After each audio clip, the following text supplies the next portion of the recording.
Welcome student. In subject business economic, we will continue unit number 4, in which the second theory of interest rate, that is a loanable fund theory of interest. It is also known as neoclassical theory of interest. So we were discussed in the last lecture that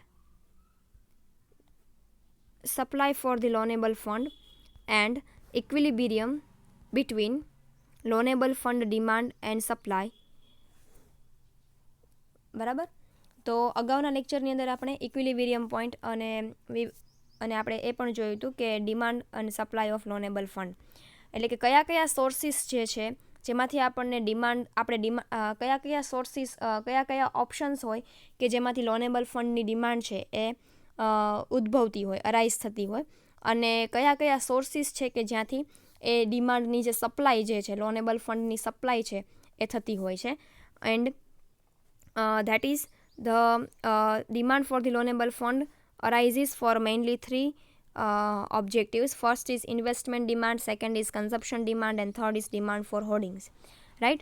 And what is the sources, how many sources, or we can say ક્યાંથી આપણને જે છે supply four લોનેબલ fund છે થતી હોય છે.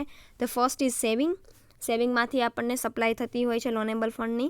ડિસહોર્ડિંગ, bank credit, and disinvestment. These four are main sources from which we can satisfy the supply of which can satisfy the demand for loanable fund. And in the last lecture we were also discuss about the equilibrium point where demand and supply of loanable fund intersect each other, or we can say the curve of demand curve for a loanable fund and supply curve for loanable fund, which both are intersect at one point, and that point the interest rate is decided, or we can say interest rate is determined. So the demand for loanable fund curve, this is the demand curve for loanable fund, and this is the supply curve for loanable fund, which both are intersect at Q point, right? Q point એ બંને intersect થાય છે. At that point, the OP is demand for loanable fund, OP is loanable fund demand, and OR is the interest rate for OP loanable fund. OP loanable fund માટે OR interest rate છે decide થાય છે because the Q point where the demand and supply of loanable fund curve both are intersect each other at Q point, and that's why OR is the interest rate and OP is the loanable fund demand. બરાબર.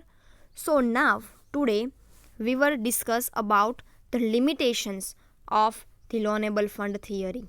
loanable fund theory ની જે limitations જે છે એ આપણે આજે જોવાના છીએ.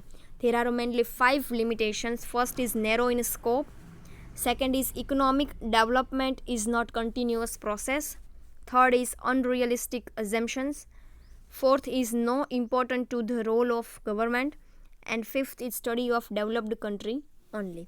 So there are mainly 5 limitations. There every time ગમે તે થિયરીનું ઇમ્પ્લિમેન્ટેશન થાય તો એ થિયરીના અમુક લિમિટેશન્સ પણ હોય જ, બરાબર. And that's why here is the limitations of loanable fund theory also. The first is narrow in concept, narrow scope. એટલે નેરોને શું કહેવાય? સાવ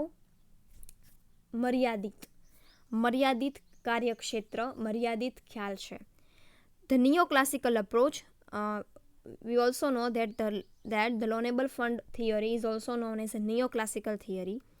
So અહીંયા એમ કીધું છે કે the neoclassical approach of the theory of economic development is narrow and inadequate. એટલે કે જે એનો કન્સેપ્ટ જે છે, એની જે થિયરી છે એ ખૂબ મર્યાદિત ખ્યાલની છે, બહુ નેરો માઇન્ડ છે, બહુ મર્યાદિત ખ્યાલનું છે, અને ઇનએડિક્યુએટ એટલે કે પ્રોપર નથી, બરાબર. This theory is not implement properly in economic development. Economic ડેવલપમેન્ટમાં આ થિયરી જે છે પ્રોપરલી તમે ઇમ્પ્લિમેન્ટ કરી શકો નહીં, બિકોઝ ઇટ ઇઝ ઇનએડિક્યુએટ એટલે કે બહુ અચોક્કસ છે, બરાબર. They assumes the existence of such factor as political stability, the will to develop, strong habits of thrift, given test, adequate supply of trained labor and managerial skill, and high degree of factor mobility and free flow of knowledge between different countries. શું કહે છે કે there are many factors which the theory have to taken into consideration. એટલે કે થિયરીએ ઘણા બધા પોઈન્ટ્સને પોતાના ધ્યાનમાં લેવા જોઈએ while they are study about the theory. એટલે કે તમે જ્યારે થિયરી વિશે સ્ટડી કરતા હો તમારે ઘણા બધા ફેક્ટર્સ જે છે એને તમારે ધ્યાનમાં લેવા પડે. કેવા કેવા factors? First is political stability. Political stability કેવી છે when you are discuss about the theory. Theory વિશે જ્યારે તમે ચર્ચા કરતા હો ત્યારે તમારે પોલિટિકલ સ્ટેબિલિટી તમારી કન્ટ્રીમાં કેવી છે એ પણ જોવું જોઈએ. It will be to develop, એને પણ ડેવલપ કરવી જોઈએ. સ્ટ્રોંગ હેબિટ્સ ઓફ થ્રીફ, એટલે કે ઘણી વખત અમુક પ્રકારની જે હેબિટ્સ હોય છે relating to the development of the country. Thrift એટલે કે ચોરી થાય, પણ અહીંયા આપણે થ્રીફ ઇન ફોર્મ ઓફ ભય, બીકના અર્થમાં લેવાનું છે કે જે કાંઈ પણ તમારા ભય હોય છે relating to the development of the country એને પણ તમારે ધ્યાનમાં લેવા જોઈએ. ગિવન ટેસ્ટિસ, ઘણા બધા પ્રકારના ટેસ્ટિસ કરવા પડે છે. ઘણી બધી પ્રકારની થિયરીને ઇમ્પ્લિમેન્ટ કરતાં પહેલાં ટેસ્ટિસ કરવા પડે છે relating to the development of the country, relating to the political stability of the country, adequate supply of trained labour and managerial skill. કારણ કે ઇન્ટરેસ્ટ રેટની સાથે સાથે તમારા દેશમાં, તમારી કન્ટ્રીમાં કેટલા પ્રકારનું ટ્રેન્ડ લેબર છે, કેટલા પ્રકારની ટ્રેન્ડ મેનેજરિયલ સ્કિલ છે એને પણ ધ્યાનમાં લેવું પડે. The high degree of factor mobility. Factor mobility means શું? તમે કોઈ પણ ફેક્ટર ઓફ પ્રોડક્શનને કોઈ પણ જગ્યાએ શિફ્ટ કરી શકતા હોય. મોબિલિટી એટલે મોબિલિટી એટલે આપણે એવું કહીએ ને કે ભાઈ આમ એક પ્રકારની ગમે ત્યાં એડજસ્ટ થઈ જવાની મોબિલિટી હોવી જોઈએ. The degree of factor of mobility and free flow of knowledge between different country. અને સાથે સાથે તમારી કન્ટ્રી અને બીજી કન્ટ્રીના એકબીજાના નોલેજની પણ શું હોવી જોઈએ? ફ્રીડમ હોવી જોઈએ. એકબીજાને પ્રોપરલી ટ્રાન્સપરન્સીથી એકબીજાને નોલેજની આપલે કરતા હોવા જોઈએ. એવા બધા પ્રકારના ફેક્ટર્સને પણ તમારે કન્સિડર કરવા જોઈએ જે આ થિયરીમાં કન્સિડર કરવામાં આવતા નથી. Such assumptions have narrowed down to scope of their analysis. એટલે કે whenever you are analyze the theory, બરાબર, તમે જ્યારે થિયરીનું એનાલિસિસ કરો છો એટ ધેટ ટાઈમ આ પ્રકારના અઝમ્પશન્સ છે એને આ થિયરી છે એ કન્સિડર કરતી નથી. બરાબર. According to them the main determinants of economic development are change in the size of population, capital stock, natural resources and technology. એટલે કે જ્યારે થિયરીઝનું એનાલિસિસ કરવામાં આવે છે એ થિયરીના એનાલિસિસમાં ઘણા બધા ચેન્જીસને તમારે જે છે કન્સિડર કરવા જોઈએ. Like economic development changes, economic ડેવલપમેન્ટમાં ચેન્જ આવે, સાઇઝ ઓફ પોપ્યુલેશનમાં ચેન્જ આવે, કેપિટલ સ્ટોકમાં ચેન્જ આવે, નેચરલ રિસોર્સિસ એન્ડ ટેકનોલોજીમાં ચેન્જીસ આવે. It means narrow scope it means તમે અમુક જ ફેક્ટર્સ એવા છે કે જેને તમે કન્સિડર કરો છો અને તમે લોનેબલ ફંડ થિયરી છે એનું એક્સપ્લેનેશન આપો છો. There are many factors which are affecting to this theory. You must have to taken into the consideration. તમારે એ દરેક ફેક્ટરને ખાસ ધ્યાનમાં લેવા જોઈએ when you are analyzing the theory. તમે થિયરીનું એનાલિસિસ કરતા હો ત્યારે ખાસ. સેકન્ડ લિમિટેશન છે એ છે economic development is not continuous process. The neoclassicals believe that economic development is a gradual, continuous and harmonious process, and hence they could not correctly analyze the possibility of cyclical fluctuation in the process of development. Whenever we are discuss about the economic condition, or we can say economic developing process, the process is not always a continuous in a higher stage of economic development, right? કે દર વખતે તમે જ્યારે થિયરીનું કોઈ પણ theory, not neoclassical theory, not only the theory of interest, but there are many other theory also. તમે જ્યારે પણ થિયરીનું એનાલિસિસ કરતા હો, થિયરીનું રિસર્ચ કરતા હો, at that time we cannot say that every time the economic development process remains continue. તમે એવું ન કહી શકો કે તમે કોઈ પણ થિયરીનો જ્યારે એનાલિસિસ કરતા હો ત્યારે ઇકોનોમિક ડેવલપમેન્ટ છે ગ્રેડ્યુઅલી થયા કરતું હોય, કન્ટિન્યુઅસ છે, પ્રોસેસ ચાલ્યા કરતી હોય, હાર્મોનિયસ પ્રોસેસ હોય, they could not correctly analyze the possibility of cyclical fluctuation. એટલે કે ઇકોનોમિક કન્ડિશનમાં ગમે ત્યારે ફ્લક્ચ્યુએશન આવે. સાયકલિકલ ફ્લક્ચ્યુએશન એટલે શું થાય તો કે અનસર્ટેન, જેમ we were discuss in the business trade cycle, બરાબર. એમાં પણ એવું હોય છે કે બિઝનેસ ટ્રેડ સાયકલ એ કન્ટિન્યુઅસ પ્રોસેસ છે, બટ પ્રોગ્રેસ ને રિસેશન ને રિવાઇવલ ને દરેક સ્ટેજ છે આવ્યા કરે છે. તો દરેક ઇકોનોમિક કન્ડિશનમાં પણ એવું છે જ કે ઘણી બધી પોસિબિલિટી હોય ફ્લક્ચ્યુએશન આવવાની. It means the process of economic development is not a continuous process. Historically economic development has been a discontinuous process. Economic ડેવલપમેન્ટની પ્રોસેસ છે એ હંમેશા કેવી હોય? અસતત હોય. ડિસકન્ટિન્યુઅસ એટલે અસતત ને કન્ટિન્યુઅસ એટલે સતત. This fact should have been recognise by them. તો કે જ્યારે તમે ઇકોનોમિક થિયરી, લોનેબલ ફંડ થિયરીનું એક્સપ્લેનેશન આપતા હો, સ્ટડી કરતા હો, રિસર્ચ કરતા હો, ત્યારે આ ફેક્ટરને મસ્ટ રેકોગ્નાઇઝ કરવું જોઈએ, ધ્યાનમાં લેવું જોઈએ. તે also could not visualise the possibility of disharmony of interest at least in initial stage of development. તો કે તમારે ખાસ તમે જ્યારે થિયરીનું વિઝ્યુઅલાઇઝેશન કરતા હો, ધારણા કરતા હો, ત્યારે ખાસ આ પ્રકારનું ઇન્ટરેસ્ટ રેટમાં જે કાંઈ પણ ઇકોનોમિક કન્ડિશનમાં, જે કાંઈ પણ ડેવલપમેન્ટ કન્ડિશનમાં, ડેવલપમેન્ટ પ્રોસેસમાં જે કાંઈ પણ ફ્લક્ચ્યુએશન આવતા હોય એ ફ્લક્ચ્યુએશનને ખાસ ધ્યાનમાં લેવા જોઈએ, ખાસ કરીને ઇનિશિયલ સ્ટેજમાં, એટલીસ્ટ ઇન ઇનિશિયલ સ્ટેજ એટલે કે શરૂઆતના તબક્કામાં, બરાબર. So second limitation is economic development is not continuous process, બરાબર. Third, unrealistic assumption. અનરિયલિસ્ટિકનો અર્થ થાય અવાસ્તવિક, બરાબર. Another drawback of neoclassical analysis is its assumption of full employment, which is very unrealistic. એટલે કે whenever you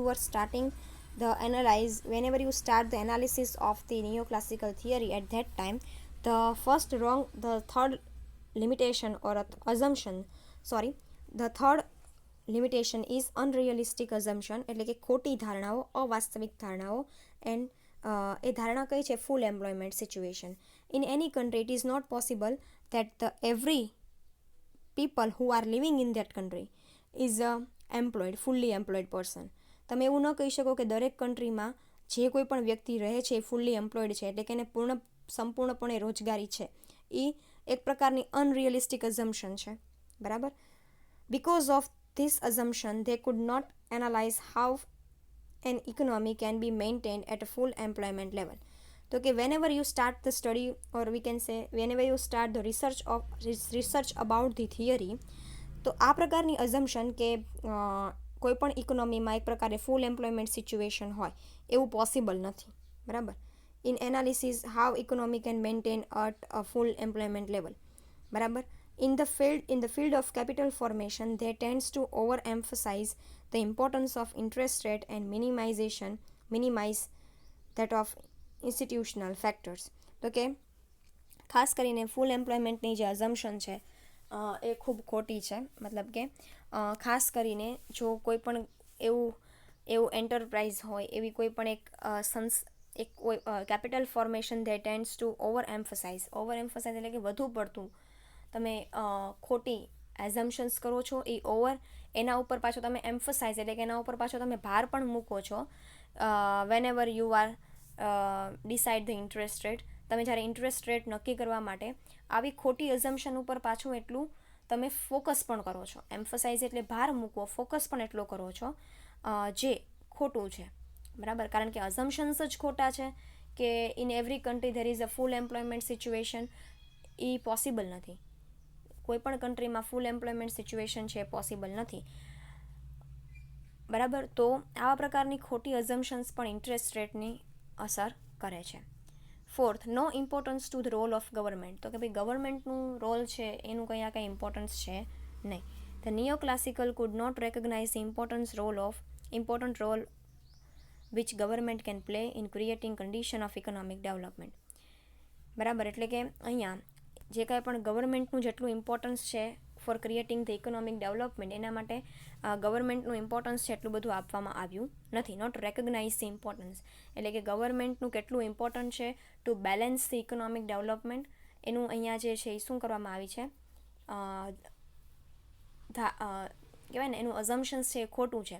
તમે ઇકોનોમિક ડેવલપમેન્ટ માટે ગવર્મેન્ટની ઇમ્પોર્ટન્સ નથી આપતા એ વાત ખોટી છે. In a present era intervention of government is must to solve the various problem of UDCs, એટલે કે underdeveloped countries. UDCsનો અર્થ શું થાય? underdeveloped countries. underdeveloped countryમાં ખાસ કરીને અત્યારના પ્રેઝન્ટ સિચ્યુએશનમાં ગવર્મેન્ટ છે એ ઘણા બધા પ્રોબ્લેમ્સને સોલ્વ કરી શકે છે. સો while we were discuss about the theory of interest, we have also given importance to the government for the economic development. Most importantly economic ડેવલપમેન્ટમાં ગવર્મેન્ટ જેટલું કન્ટ્રીબ્યુટ કરી શકે છે એટલું કોઈ અધર સેક્ટર્સ છે કરી શકતા નથી. Fifth, study of developed country only, તો કે જ્યારે તમે રેટ ઓફ ઇન્ટરેસ્ટ ડિસાઇડ કરો છો ત્યારે ડેવલપ્ડ કન્ટ્રીનું સ્ટડી છે વધારે કરો છો. Their analysis also suffer from the drawback that they were mainly concerned with their own developed economy and hence their ideas and policies have little relevance for underdeveloped country. એટલે કે જ્યારે તમે interest rate decide કરો છો ત્યારે જે developed કન્ટ્રીનું જે છે, જે કાંઈ પણ પ્રકારનું ઇકોનોમિક ડેવલપમેન્ટ કન્ડિશન જે કાંઈ પણ પ્રકારની હોય છે એ બધું તમે શેનું ધ્યાનમાં લ્યો છો?